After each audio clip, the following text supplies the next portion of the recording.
Baik, saya akan menjelaskan materi yang pertama yaitu konsep dan urgensi PKN di perguruan tinggi.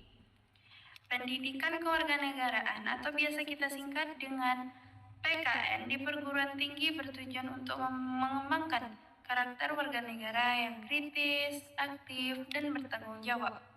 Melalui PKN, mahasiswa belajar tentang hak dan kewajiban, nilai-nilai demokrasi, serta peran mereka dalam membangun masyarakat yang lebih baik. Selanjutnya yaitu akar historis sosiologis dan politik PKN di Indonesia.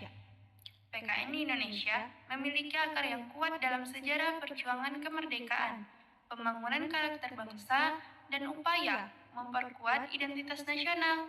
Melalui PKN, mahasiswa dapat memahami dinamika sosial, politik, dan membentuk negara Indonesia, serta mempelajari peran warga negara dalam proses tersebut.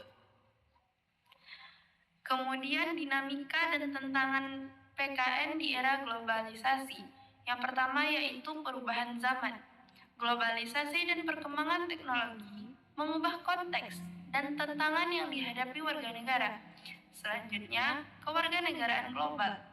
Mahasiswa perlu mengembangkan isu-isu global dan peran mereka sebagai warga negara dunia.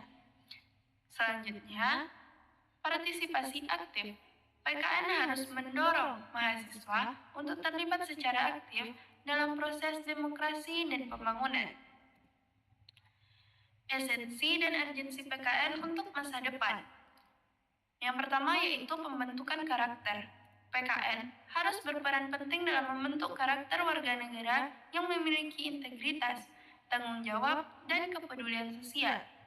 Pemahaman konstitusi, mahasiswa harus belajar tentang konstitusi dan hukum, sehingga dapat memahami hak dan kewajiban mereka sebagai warga negara. Yang ketiga yaitu keterampilan berpikir kritis. PKN mengembangkan kemampuan mahasiswa dalam menganalisis isu-isu sosial politik yang membuat keputusan yang bijaksana. Selanjutnya, praktik kewarganegaraan aktif. Yang pertama yaitu kerelawanan, terlibat dalam kegiatan sukarela untuk membantu masyarakat. Partisipasi sipil artinya aktif berpartisipasi dalam proses politik dan pengambilan keputusan. Selanjutnya, perlindungan lingkungan. Maksudnya yaitu di sini mempromosikan praktik-praktik yang ramah lingkungan. Yang keempat yaitu pengabdian masyarakat. Di sini maksudnya yaitu terlibat dalam proses proyek-proyek yang memberikan manfaat bagi komunitas. Nah, untuk materi selanjutnya yaitu tentang identitas nasional. Identitas nasional adalah rasa kebanggaan atau keterikatan warga negara terhadap negara tempat mereka dilahirkan atau tinggal. Identitas nasional ini menjadi fondasi bagi negara untuk membangun persatuan dan kesatuan. Pentingnya identitas nasional yang pertama yaitu persatuan, membangun rasa memiliki dan bangga bersama sebagai warga negara. Yang kedua, integrasi sosial, menghubungkan berbagai latar belakang budaya, suku, agama, dan menjadi satu. Yang ketiga, stabilitas politik, memperkuat legitimasi pemerintah dan sistem politik yang berlaku. Yang selanjutnya, asal-usul identitas nasional. Yang pertama yaitu sejarah. Menurut sejarah, perjuangan kemerdekaan dan pengalaman kolektif di masa lalu. Yang kedua yaitu budaya, tradisi, bahasa, agama, dan nilai-nilai yang dianut bersama. Yang ketiga, politik, sistem pemerintahan, ideologi, dan kebijakan negara. Esensi identitas nasional. Yang pertama yaitu rasa memiliki, perasaan terikat dan menjadi bagian dari suatu negara. Yang kedua yaitu loyalitas, kesiapan untuk membela dan mendukung kepentingan nasional. Yang ketiga, kebanggaan, apresiasi dan penghargaan terhadap negara dan bangsa. Yang keempat, solidaritas, rasa kebersamaan dan peduli antar warga negara. Tantangan identitas nasional. Yang pertama yaitu globalisasi, meningkatnya interaksi dan pengaruh budaya asing. Yang kedua yaitu pluralisme, keberagaman suku, agama, dan latar belakang sosial. Yang ketiga yaitu disparitas, kesenjangan ekonomi sosial dan pembangunan antar daerah. Yang selanjutnya yaitu memperkuat identitas nasional. Yang pertama yaitu dengan pendidikan, kurikulum yang menginternalisasi nilai-nilai kebangsaan. Yang kedua dengan budaya, melestarikan dan mempromosikan kekayaan budaya bangsa. Yang ketiga yaitu persatuan, menjaga keharmonisan dalam keberagaman. Praktik kewarganegaraannya yaitu yang pertama partisipasi, terlibat aktif dalam kegiatan sosial, politik, dan kemasyarakatan. Yang kedua yaitu kepedulian, memperhatikan dan kontribusi untuk kemajuan bangsa. Yang ketiga, patriotisme, rela berkorban demi bangsa dan negara. Nah, materi selanjutnya yaitu tentang memahami integrasi nasional di Indonesia. Integrasi nasional sendiri adalah proses penyatuan elemen-elemen yang beragam dalam suatu bangsa untuk mencapai tujuan bersama. Hal ini sangat penting bagi Indonesia yang terdiri dari ratusan suku, bahasa, dan budaya-budaya yang berbeda. Alasan perlunya integrasi nasional di Indonesia yang pertama yaitu menjaga keutuhan negara. Integrasi nasional diperlukan untuk mempertahankan keutuhan dan kedaulatan negara Kesatuan Republik Indonesia.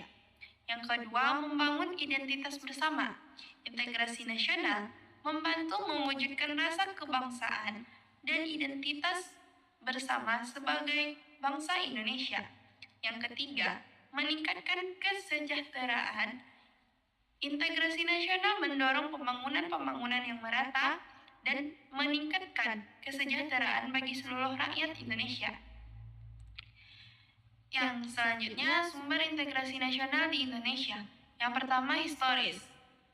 Sejarah perjuangan kemerdekaan Indonesia yang mempersatukan berbagai suku dan budaya. Yang kedua, yaitu sosiologis. Keberagaman sosial budaya Indonesia yang menjadi modal untuk membangun persatuan. Yang ketiga, yaitu politis. Komitmen politik untuk mewujudkan Indonesia yang merdeka, demokratik, dan berkeadilan.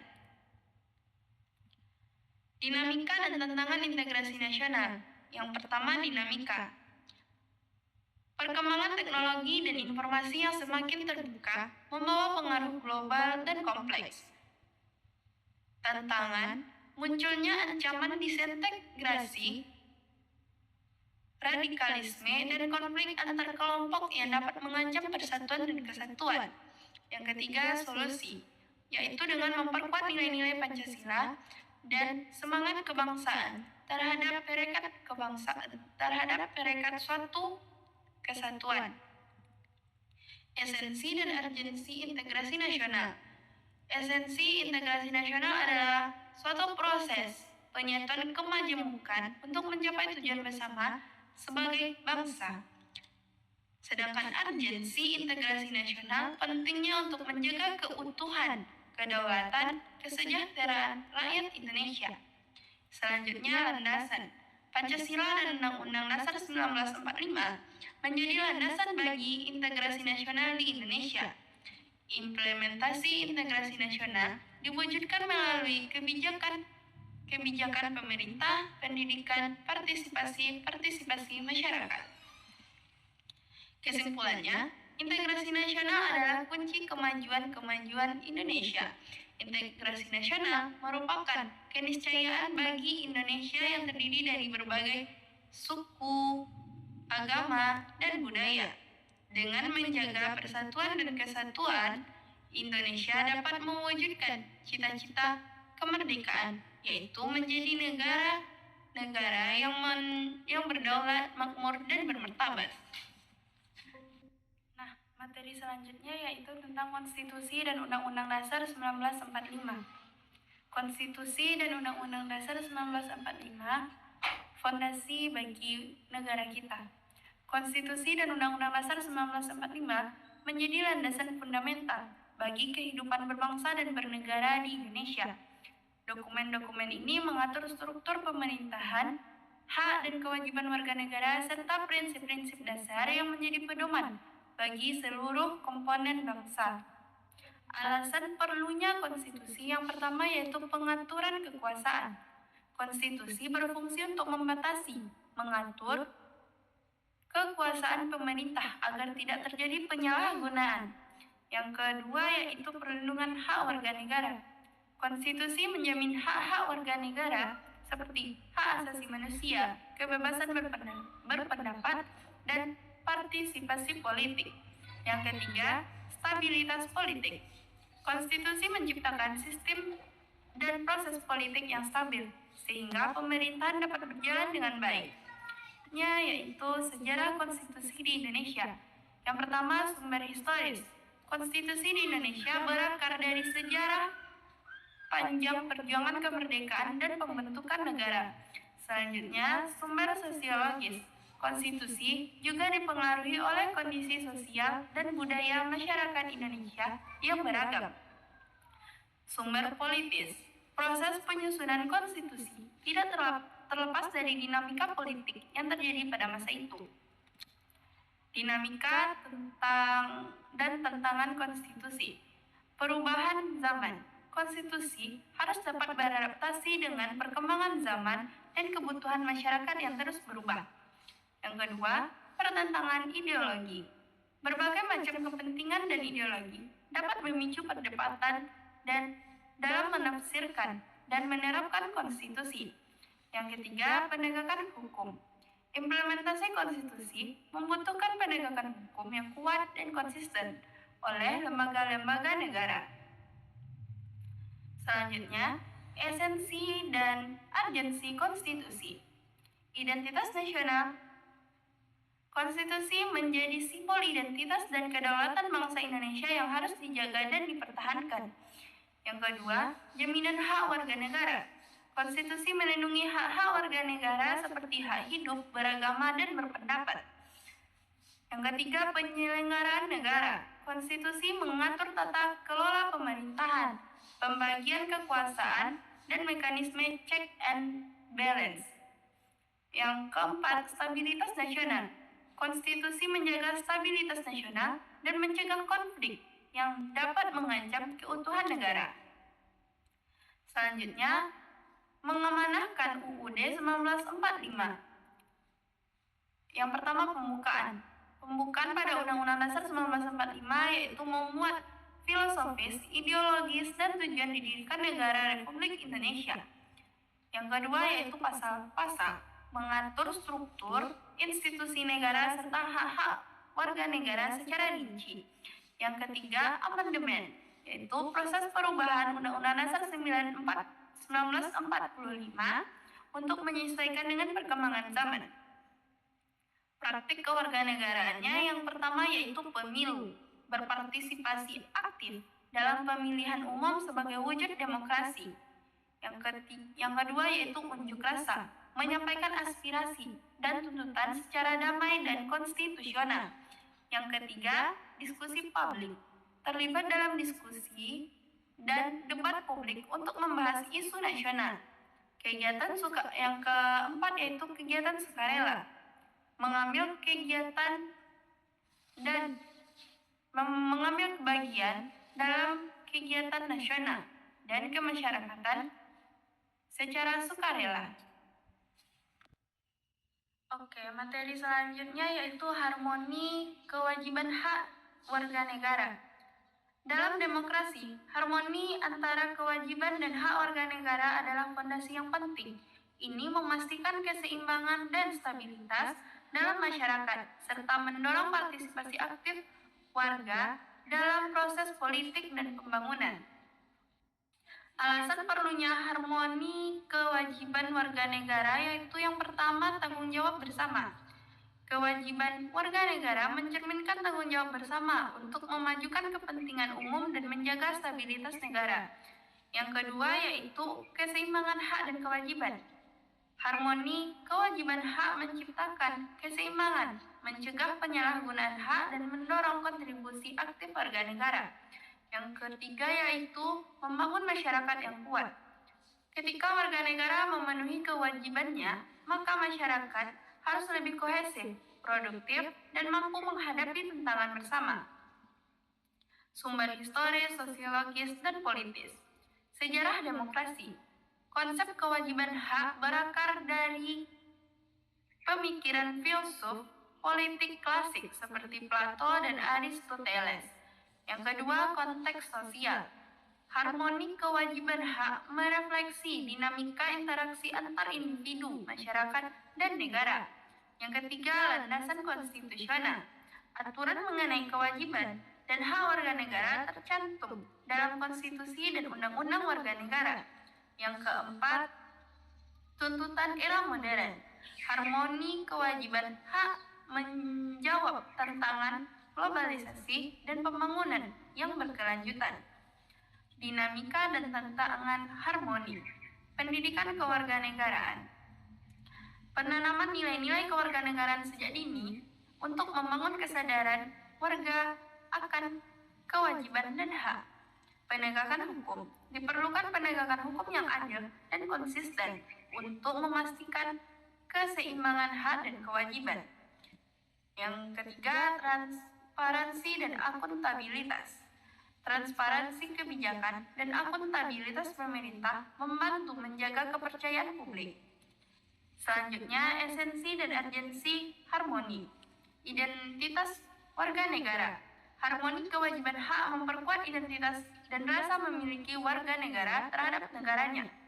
Yang kedua, kohesi sosial. Keseimbangan kewajiban hak mendorong kohesi sosial dan mengurangi konflik dalam masyarakat. Yang ketiga, tata kelola yang baik. Harmoni kewajiban hak meningkatkan efektivitas pemerintah dan pembangunan yang berkelanjutan. Yang keempat, partisipasi warga. Keseimbangan hak dan kewajiban mendorong partisipasi warga dalam proses demokrasi. Inti dari semuanya yaitu yang pertama, dasar demokrasi. Harmoni kewajiban hak adalah fondasi penting bagi demokrasi yang sehat dan stabil. Yang kedua, keseimbangan kepentingan. Keseimbangan antara kepentingan dan hak mencegah penyalahgunaan dan mendorong kontribusi. Yang ketiga, pembangunan berkelanjutan. Harmoni kewajiban hak mendukung pembangunan yang berkelanjutan dan kesejahteraan masyarakat. Praktik kewarganegaraan yang pertama yaitu membayar pajak. Membayar pajak dengan jujur dan tepat waktu adalah salah satu kewajiban utama warga negara. Yang kedua, berpartisipasi dalam pemilu. Menggunakan hak pilih dalam pemilu adalah cara warga negara berpartisipasi dalam demokrasi. Yang ketiga, menjaga lingkungan. Menjaga kebersihan dan kelestarian lingkungan merupakan kewajiban warga negara yang baik. Selanjutnya, melaporkan kejahatan. Melaporkan tindakan kejahatan kepada pihak yang berwajib adalah bentuk partisipasi warga negara. Materi selanjutnya yaitu demokrasi Pancasila. Demokrasi Pancasila adalah sistem pemerintahan yang didasarkan pada nilai-nilai Pancasila. Kelima, prinsip dasar negara Indonesia. Hal ini menjadi fondasi bagi penyelenggaraan negara yang sejalan dengan identitas bangsa. Alasan demokrasi Pancasila yang pertama yaitu kedaulatan rakyat. Memberi kekuasaan pada rakyat untuk menentukan arah negara sesuai dengan nilai-nilai Pancasila. Yang kedua, keadilan sosial. Menjamin pemerataan kesejahteraan seluruh masyarakat, tidak hanya sebagian kelompok. Yang ketiga, persatuan bangsa, mengedepankan keberagaman dan rasa kebangsaan sebagai warga negara Indonesia. Landasan demokrasi Pancasila yang pertama historis, berpijak pada perjuangan kemerdekaan dan nilai-nilai luhur bangsa Indonesia. Selanjutnya sosiologis, sesuai dengan budaya dan karakteristik masyarakat Indonesia yang beragam. Yang ketiga politik, menjamin hak-hak politik warga negara dalam penyelenggaraan pemerintah. Dinamika demokrasi Pancasila, yang pertama tantangan, menjaga keseimbangan antara kedaulatan rakyat dan stabilitas nasional. Yang kedua proses, yaitu penyesuaian dengan perkembangan zaman tanpa meninggalkan nilai-nilai Pancasila. Yang ketiga kontribusi, menghadirkan sistem pemerintahan yang sesuai dengan identitas bangsa. Selanjutnya esensi demokrasi Pancasila. Yang pertama keadilan, menjamin hak dan kesejahteraan seluruh individu negara tanpa diskriminasi. Yang kedua yaitu persatuan, memperkuat rasa kebangsaan, menghargai keberagaman. Yang ketiga musyawarah, mengutamakan dialog dan konsensus dalam pengambilan keputusan. Yang keempat yaitu kemanusiaan, menjunjung tinggi harkat martabat manusia sebagai warga negara. Demokrasi Pancasila dalam praktiknya yaitu yang pertama partisipasi, warga negara secara aktif dalam proses politik dan pengawasan pemerintah. Kerjasama pemerintah dan masyarakat bersinergi dalam mewujudkan kesejahteraan bersama. Keseimbangan menjaga keselarasan antara hak dan kewajiban sebagai warga negara. Mewujudkan demokrasi Pancasila. Yang pertama yaitu dengan pendidikan kewarganegaraan, partisipasi politik, pengawasan publik, menanamkan nilai-nilai Pancasila sejak dini, terlibat dalam proses politik dan pengambilan keputusan, mengawasi jalannya pemerintahan agar sesuai dengan prinsip-prinsip Pancasila. Materi selanjutnya yaitu penegakan hukum yang berkeadilan. Penegakan hukum yang berkeadilan adalah fundamental bagi terciptanya masyarakat yang adil dan sejahtera. Konsep ini menekankan pada peran hukum yang benar-benar mencerminkan nilai-nilai keadilan di setiap aspek. Sumber historis, sosiologis, dan politis. Historis yaitu penegakan hukum di Indonesia memiliki sejarah panjang, dipengaruhi oleh sistem hukum kolonial dan berbagai perubahan rezim politik. Yang kedua, sosiologis. Dinamika sosial masyarakat Indonesia juga berdampak pada praktik penegakan hukum, seperti budaya, nilai-nilai, dan struktur sosial.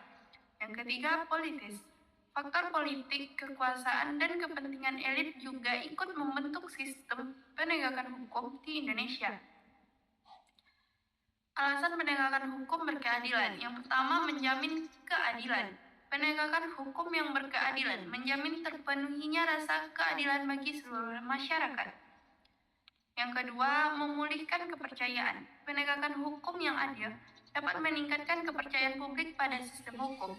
Yang ketiga, menjaga stabilitas. Penegakan hukum yang berkeadilan berkontribusi pada stabilitas sosial dan politik. Dinamika dan tantangan. Yang pertama itu korupsi. Masih adanya praktik korupsi yang mewarnai penegakan hukum. Yang kedua, intervensi kekuasaan. Campur tangan pihak-pihak berwenang yang dapat mempengaruhi proses hukum. Yang ketiga, kapasitas aparat.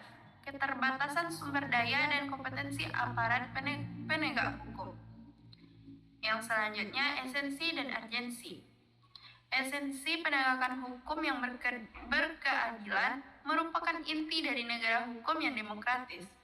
Urgensi penegakan hukum yang adil sangat dibutuhkan untuk mewujudkan keadilan sosial bagi seluruh rakyat Indonesia. Masih banyak tantangan yang harus dihadapi untuk mewujudkan penegakan hukum yang benar-benar berkeadilan. Rangkumannya yang pertama itu konsep. Penegakan hukum yang berkeadilan adalah fundamental bagi terciptanya masyarakat yang adil dan sejahtera.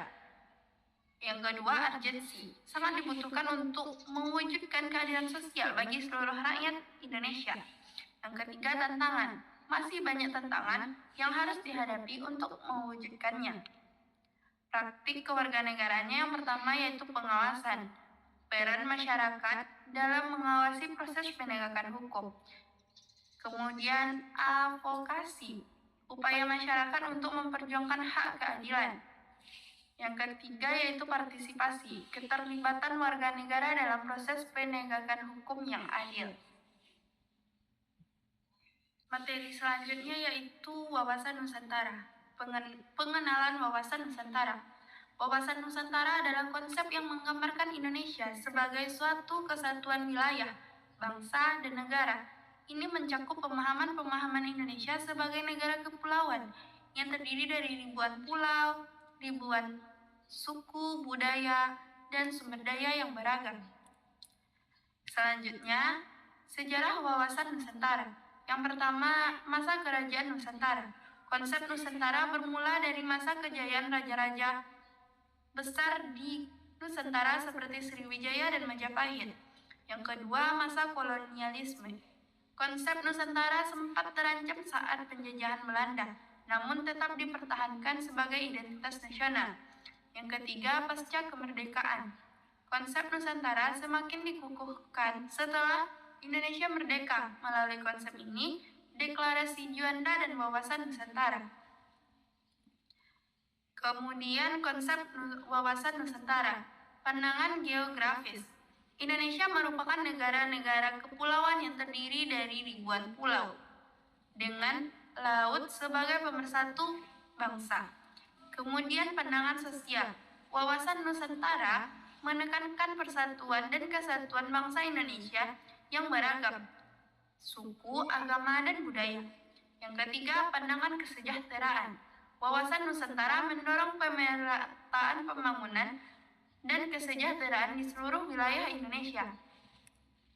Prinsip wawasan Nusantara yang pertama yaitu kesatuan wilayah. Indonesia merupakan suatu kesatuan wilayah yang tidak dapat dipisahkan. Yang kedua yaitu kesatuan bangsa. Seluruh rakyat Indonesia adalah satu bangsa dengan beragam suku, agama, dan budaya. Yang ketiga, kesatuan, persatuan, dan keamanan. Pertahanan dan keamanan merupakan tanggung jawab bersama seluruh rakyat Indonesia. Yang keempat, kesatuan ekonomi. Sumber daya alam dan ekonomi Indonesia harus dimanfaatkan untuk kesejahteraan seluruh rakyat. Dimensi wawasan Nusantara. Yang pertama, dimensi geografis. Memandang Indonesia sebagai suatu kesatuan wilayah geografis yang terdiri dari ribuan pulau. Yang kedua yaitu dimensi politik. Mewujudkan integrasi politik, hukum, dan pemerintahan di seluruh wilayah Indonesia. Yang ketiga, dimensi ekonomi. Memanfaatkan sumber daya alam dan ekonomi secara terpadu untuk kemakmuran rakyat. Dimensi sosial dan budaya yaitu menghargai keberagaman budaya, agama, dan adat istiadat di seluruh Nusantara. Implementasi wawasan Nusantara yang pertama yaitu pembangunan infrastruktur. Pemerataan pembangunan infrastruktur di seluruh wilayah Indonesia. Optimalisasi sumber daya yaitu pemanfaatan sumber daya alam dan manusia secara terpadu dan berkelanjutan. Selanjutnya, integrasi pertahanan. Pembangunan sistem pertahanan dan keamanan yang utuh di seluruh Nusantara. Yang keempat, penguatan identitas nasional. Memperkuat rasa persatuan dan kesatuan di antara masyarakat Indonesia. Tantangan dan peluang wawasan Nusantara. Yang pertama yaitu disparitas pembangunan, perbedaan tingkat pembangunan antar wilayah yang menjadi tantangan. Ancaman disintegrasi, upaya memecah belah persatuan Indonesia perlu diwaspadai. Yang ketiga, peluang kekayaan alam.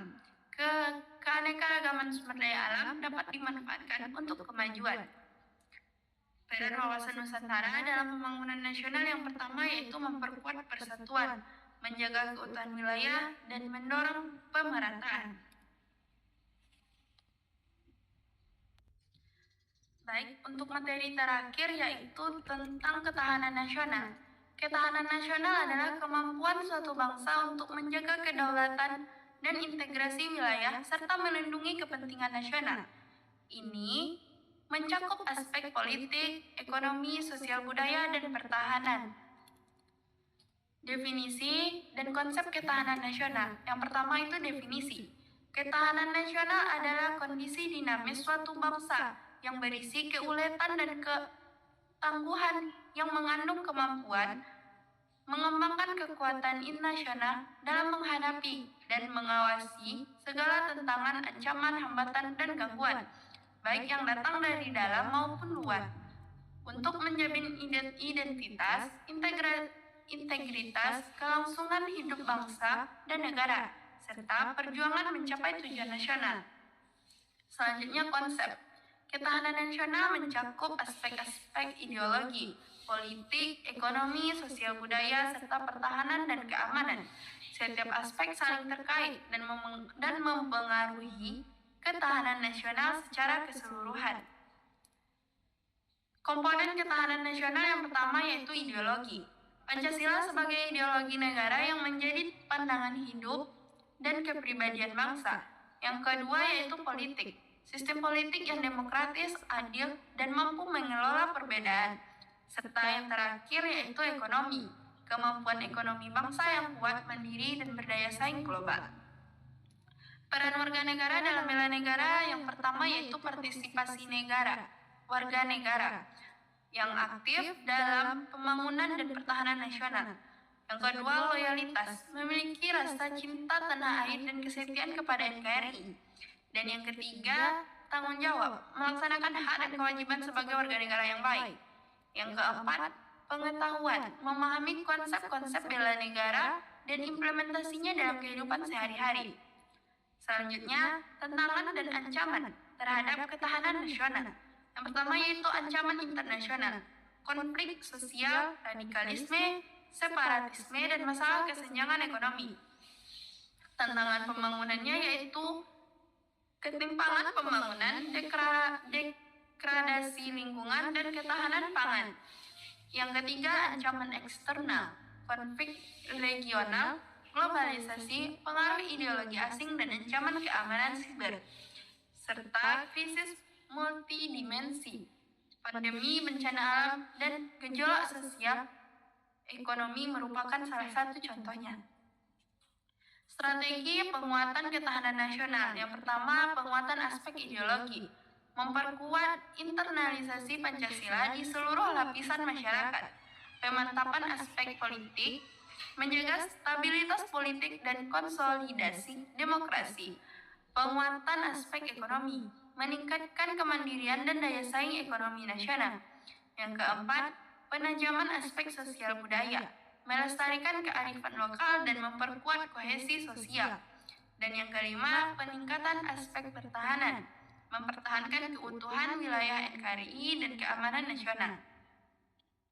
Implementasi bela negara di kehidupan sehari-hari yang pertama yaitu kewajiban bela negara, melaksanakan hak dan kewajiban sebagai warga negara dengan baik, berpartisipasi aktif, yaitu terlibat dalam penegakan kegiatan pembangunan dan pertahanan di lingkungan masing-masing, serta peran masyarakat, membangun kepedulian dan solidaritas sosial dalam masyarakat, memperkuat ketahanan nasional, menjaga kedaulatan bangsa. Memperkuat ketahanan nasional adalah tugas bersama melalui komponen bangsa dengan mengedepankan nilai-nilai Pancasila dan membangun ekonomi yang kuat, stabilitas politik. Kita dapat menjaga kedaulatan NKRI dan eksistensi bangsa di tengah-tengah berbagai tantangan global. Sekian, itu tadi penyampaian materi saya mulai dari definisi dan konsep pendidikan kewarganegaraan di perguruan tinggi hingga ketahanan dan bela negara. Mungkin ini yang dapat saya sampaikan. Terlebih terkurang saya memohon maaf. Wabillahi taufiq wal hidayah. Assalamualaikum warahmatullahi wabarakatuh.